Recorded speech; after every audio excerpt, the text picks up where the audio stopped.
Hello everyone, I am Ritika Chandra और आज हम डिस्कस करेंगे क्लास 5th की हिंदी का चैप्टर 2 यानी कि अध्याय 2 की बात करेंगे जो कि है फसलों के त्योहार।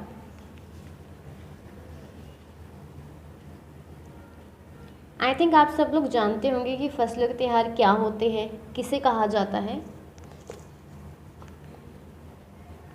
अगर नहीं जानते तो फिकर नॉट, मैं आपको बता देती हूँ कि फसलों के त्योहार क्या होते हैं। फसलों के त्योहार यानी कि वह त्योहार होते हैं जब फसल कटती है तो उस दौरान फसलों से जुड़े जो से त्योहार मनाए जाते हैं उन्हें हम फसलों के त्योहार कहते हैं।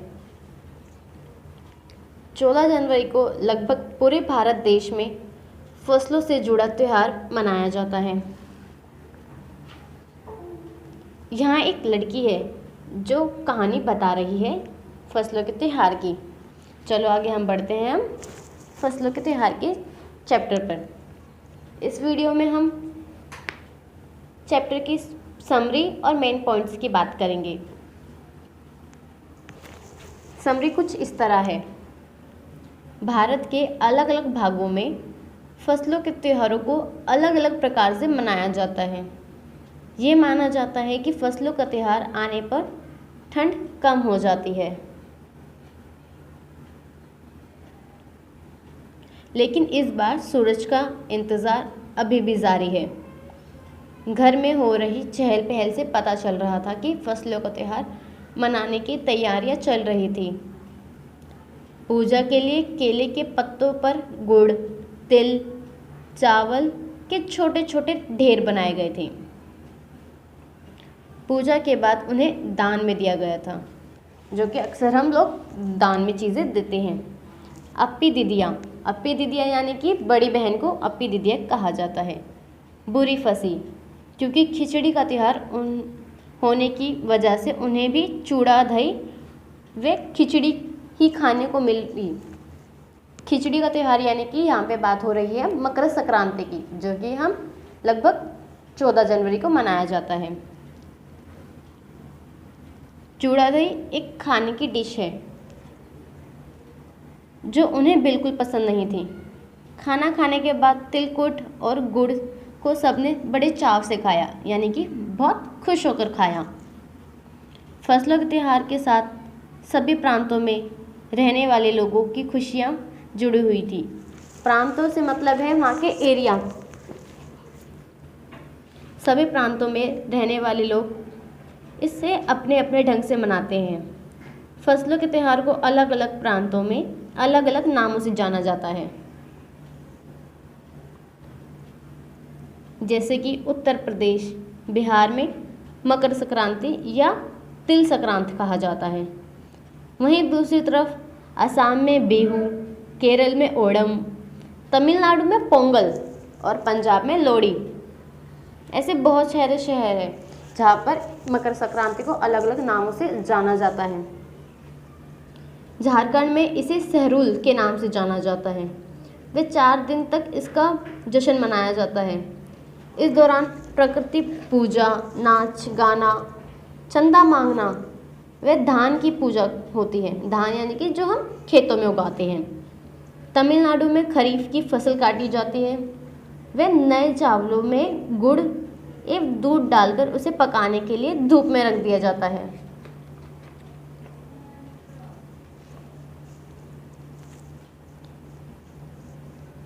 वहीं गुजरात में इसे पतंग पर्व के नाम से जाना जाता है और पतंगें उड़ाई जाती हैं। कुमाऊं में फसलों के त्योहार को घुंघटी के नाम से जाना जाता है। कुमाऊं, आई थिंक आप सब लोग जानते होंगे कि कुमाऊं क्या होता है।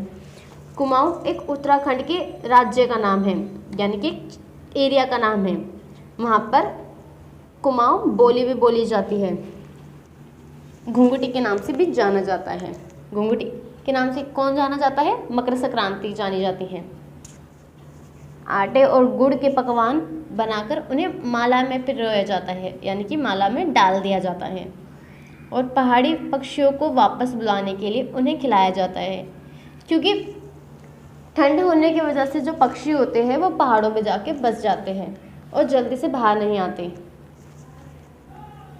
और इन कामों को छोटे बच्चे बहुत शौक से करते हैं। उन बच्चों को वो माला पहनाई जाती है, और जब वो उन्हें पक्षी दिखते हैं तो उन्हें क्या आगे वो खाना डाल दिया करते हैं। भारतवर्ष के अलग अलग हिस्सों में फसलों के त्यौहार को अलग अलग तरीक़ों से मनाया जाता है। कई बार तो एक ही इलाके में रहने वाले लोग भी इस त्यौहार को अलग अलग ढंग से मनाते हैं।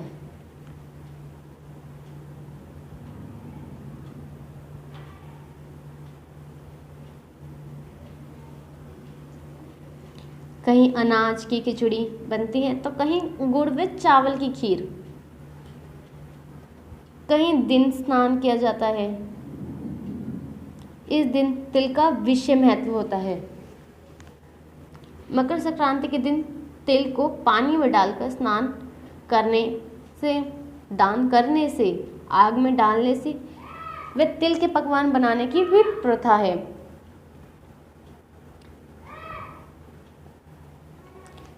चलो, ये तो थी इस चैप्टर की समरी।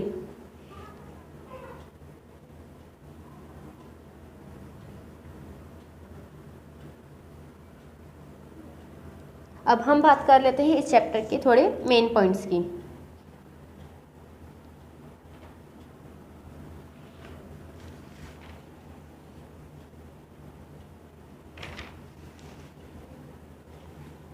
जैसे कि चैप्टर के स्टार्टिंग में ही दिया गया है, सारा दिन बोरसी के आगे बैठकर हाथ तपते हुए गुजर जाता था।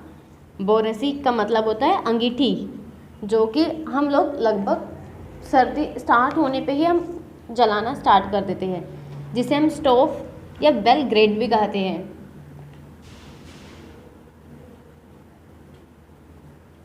वहीं दूसरी तरफ है फरमाइश, यानी कि आज्ञा, या ये बोल सकते हैं किसी ऐसी वस्तु के लिए अनुरोध करना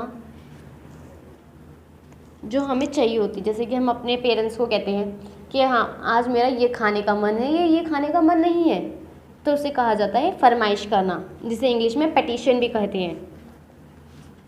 कुमाऊँ का मतलब आप सभी लोग जान चुके हैं।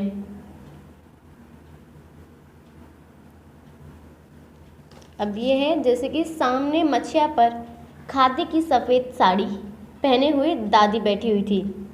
मछिया पर यानी कि एक छोटी चारपाई, जो कि हमें देखने को कहीं पे भी मिल जाती है।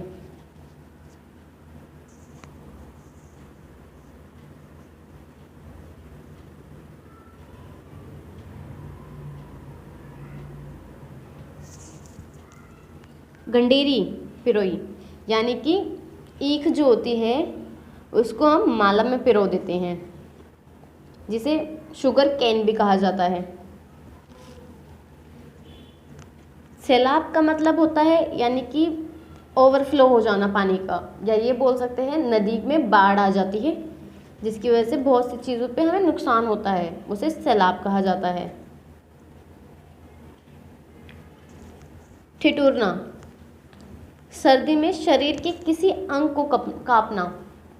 जब सर्दी ज़्यादा होने लगती है तो हम लोग कांपने लगते हैं, उसे ठिठुरना कहते हैं, जिसे इंग्लिश में चाइम भी कहते हैं।